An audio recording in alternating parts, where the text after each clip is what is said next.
It was smaller than a dime, a clear plastic wheel from a toy race car, no bigger than a shirt button, with a thin metal axle still attached.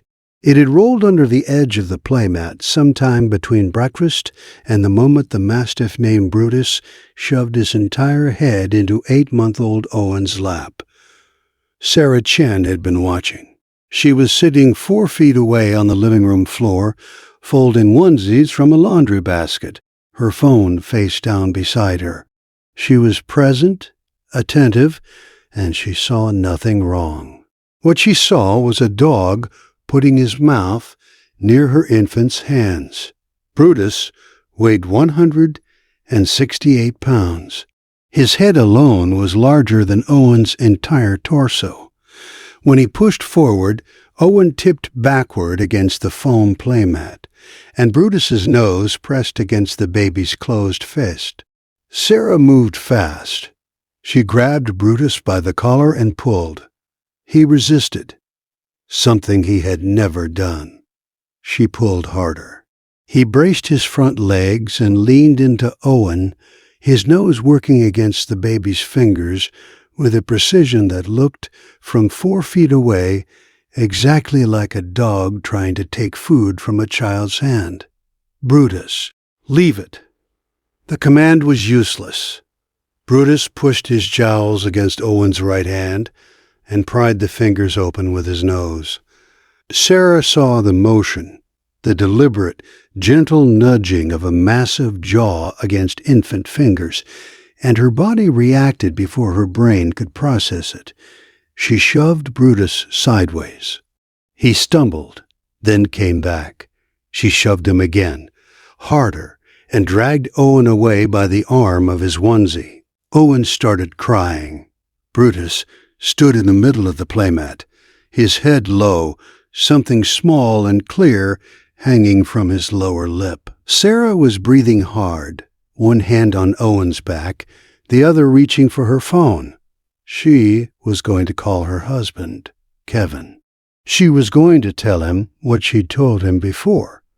The dog is too big, too strong, too unpredictable around the baby. Then Brutus opened his mouth. The object fell onto the carpet. Sarah stared at it.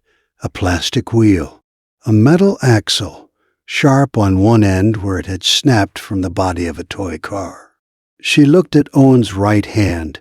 His fingers were wet with dog saliva, uncurled, empty. She looked at the wheel on the carpet.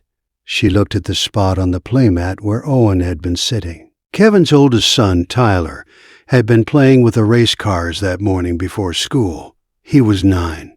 He was careful with his things, but he was 9.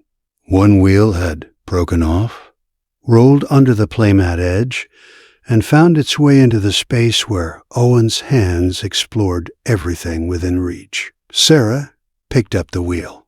The axle was a thin metal pin, 15 millimeters long, tapered to a point.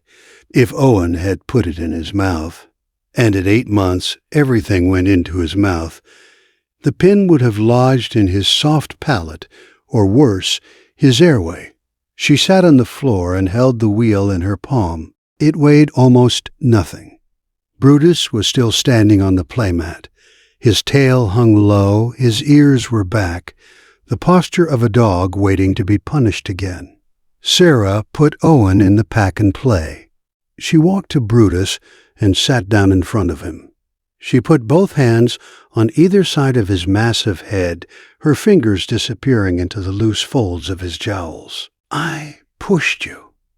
Brutus exhaled, a long, slow breath that deflated his chest. If you're here for stories about the ones who see what we miss, you're in exactly the right place. Subscribe. Kevin came home that evening. Sarah showed him the wheel. She showed him the playmat. She showed him the spot where Owen had been sitting with his hands in the exact radius of the broken toy.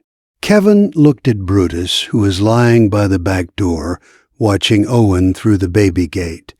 He took it out of his hand, The metal axle caught the kitchen light. "Tyler lost this piece this morning. I saw him looking for it. Has your dog ever done something that seemed wrong until you understood what they found? Tell us." These stories save lives. The pediatrician Sarah called the next day confirmed what she already knew. An aspirated metal pin in an 8-month-old could cause a complete airway obstruction in seconds. The object was too small for the Heimlich maneuver to reliably dislodge. The intervention window would have been measured in moments. Brutus had measured it first. Every protector deserves trust. If these stories remind you why, subscribe. You won't miss the next one. That night, Sarah moved Brutus's bed from the laundry room to the living room. She set it beside the playmat within arm's reach of where Owen sat every morning. Kevin found her on the floor an hour later, cross-legged, running her hand along Brutus's back while Owen reached through the baby gate, one small hand resting on the dog's paw. The wheel was in a Ziploc bag on the kitchen counter. Sarah kept it there for weeks, not as a reminder of what almost happened, as proof of who stopped it.